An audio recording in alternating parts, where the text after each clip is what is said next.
Question number 15। लंबाई 6 metre वाले एक ऊर्ध्वाधर स्तंभ की भूमि पर छाया की लंबाई 4 मीटर है।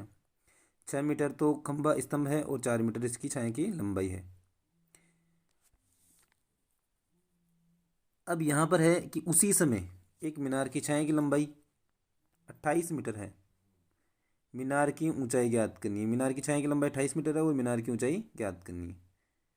सबसे पहले हम लिखेंगे यहाँ दिया हुआ है। तो सवाल में दिया हुआ क्या है? स्तंभ है,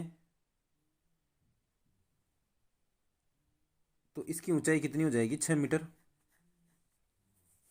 और छाया कितनी हो जाएगी? 4 मीटर। और एक दे रखा है आपके मीनार। ऊंचाई कितनी होगी इसकी, वो ज्ञात करनी है हमें। और यहाँ पर छाया की लंबाई दे रखी है 28 मीटर। अब इन दोनों त्रिभुजों को क्या करना है? आपको समरूप करना है।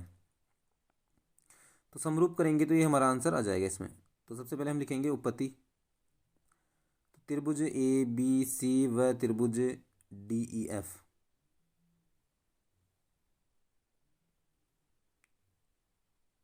अब यहाँ पर थोड़ा ध्यान देना है कि कोण बी यहाँ 90 डिग्री है और कोण ई यहाँ पर क्या है? 90 डिग्री है।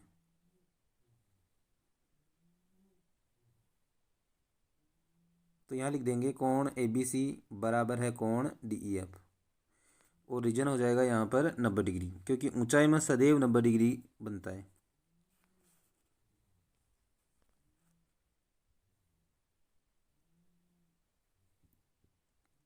अब आगे हम देखेंगे यहाँ पर, जैसे हम बी और सी को मिलाएंगे तो यहाँ पर क्या हो जाएगा? एक सी कोण बनेगा, यहाँ पर एफ कोण बनेगा। तो ध्यान देना, यहाँ पर सी और एफ बराबर होंगे। अब इसका रीजन आपको याद रखना पड़ेगा कि कोण ए सी भी बराबर होगा कोण D F D E F, sorry D F E होगा। तो हम लिख सकते हैं एक ही समय बनने वाले उन्नयन कोण, क्योंकि इस क्वेश्चन में दे रखा है उसी समय।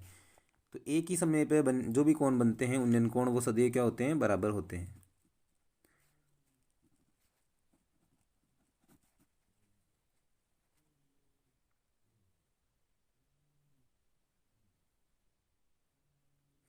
अब यहाँ पर हो जाएगा डबल ए समरूपता कसौटी। त्रिभुज ए बी सी समरूप हो जाएगा त्रिभुज डी ई एफ के।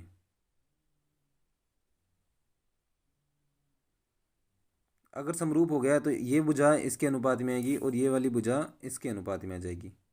तो हम लिखेंगे यहाँ पर ए बी बटे में डी ई और बी सी बटे में ई एफ। ए बी बटे में डी ई बराबर होगा बी सी बटे में ई एफ। अब ये क्यों होता है? इसका रीजन होता है by C P S T, यानी कि समरूप त्रिभुज के संगत भाग।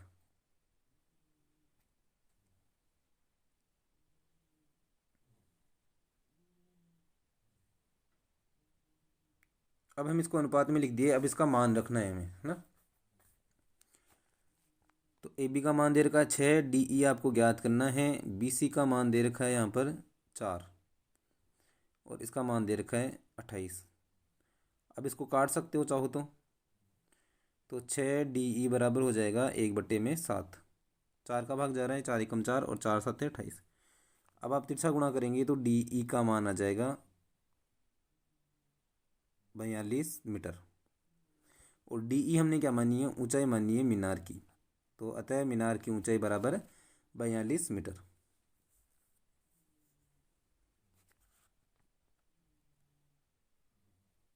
यह आपका आंसर।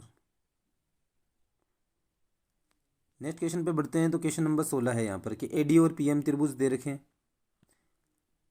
और यहाँ पर दो माध्यिकाएं दे रखी है एडी और पीएम। और दोनों त्रिभुज क्या है? अपने आप में समरूप है। आपको सिद्ध करना है कि ए बी बटा पी क्यू बराबर ए डी बटा पी एम है।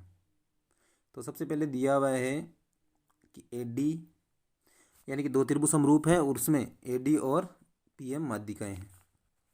आपको सिद्ध करना है ए बी बटा पी क्यू बराबर है ए डी बटा पी एम, यानी कि ये वाली भुजा इसके अनुपात में, ये माध्यिका इसके अनुपात में है। तो इन दोनों को हम क्या करेंगे? समरूप करना पड़ेगा आपको, ए बी डी को और पी क्यू आर को, पी क्यू एम को। इसको आपको समरूप करना पड़ेगा, तब जाकर आपके ये आएगा। ठीक है, तो सबसे पहले हम क्या करते हैं, यहाँ पर उत्पत्ति से स्टार्ट करते हैं। सवाल में जो दिया हुआ है वो लिखते हैं सबसे पहले कि त्रिभुज ABC समरूप है त्रिभुज PQR के। ये क्यों? क्योंकि ये सवाल में दिया हुआ है। अब अगर ये समरूप है तो ध्यान देना, यहाँ पर समझ में आ जाएगा आपको। कोण B किसके बराबर हो जाएगा? कोण Q के, बाई CPST, समरूप त्रिभुज के संगत भाग या संगत कोण लिख सकते हो। और दूसरा यहाँ पर हो जाएगा AB बट्टे में PQ बराबर BC बट्टे में QR, क्योंकि भुजाएं क्या होगी? समानुपाती। और यहाँ AC और PR आ नहीं रहा है, क्योंकि हम ये दोनों त्रिभुज ले रहे हैं, ABD और PQM, इस वजह से हमने ये दोनों भुजाएं ली है।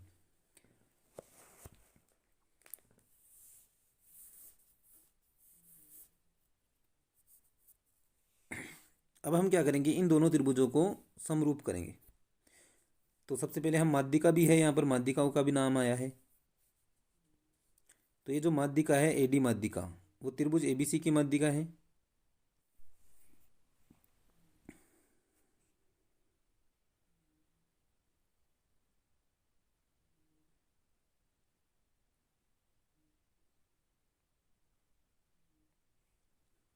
अब ये माध्यिका क्या करेगी, जो सामने वाली भुजा है BC भुजा, इसको दो भागों में बांटेगी। तो हम लिख सकते हैं BD बराबर CD या 1/2 BC लिख सकते हैं। इसी प्रकार इस तरफ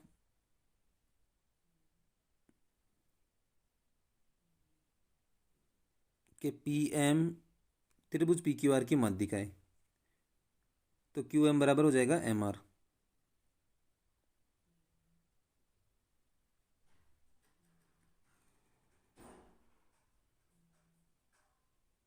बराबर हो जाएगा 1/2 QR।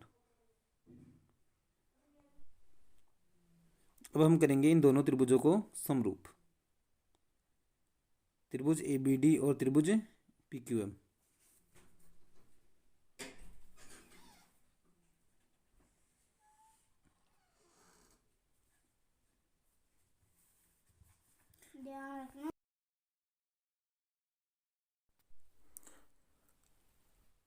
अब यहाँ पर कोण B बराबर कोण Q है,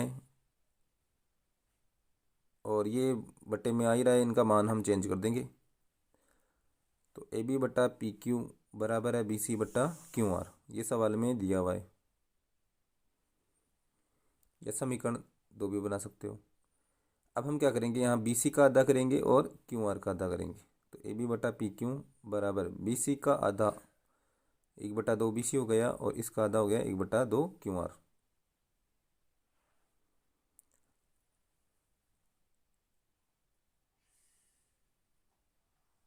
अब हम लिखेंगे यहाँ पे AB बटे में PQ। अब 1/2 BC का मतलब क्या होता है? 1/2 BC का मतलब होता है BD और CD, तो हमें BD लेना है, ध्यान रखना। और इधर से क्या लेना है हमें? इधर से लेना है हमें Q और M। ये हो जाएगा समीकरण नंबर 3 व 4 से, है ना।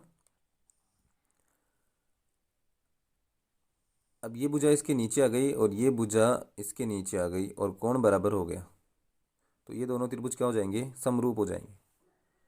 तो हम लिखेंगे यहाँ पर कोण B बराबर कोण Q। कौन सा समीकरण है? समीकरण नंबर 1। अब इन दोनों से नियम लगा यहाँ पर SAS द्वारा हम कह सकते हैं त्रिभुज ABD समरूप है त्रिभुज PQM के।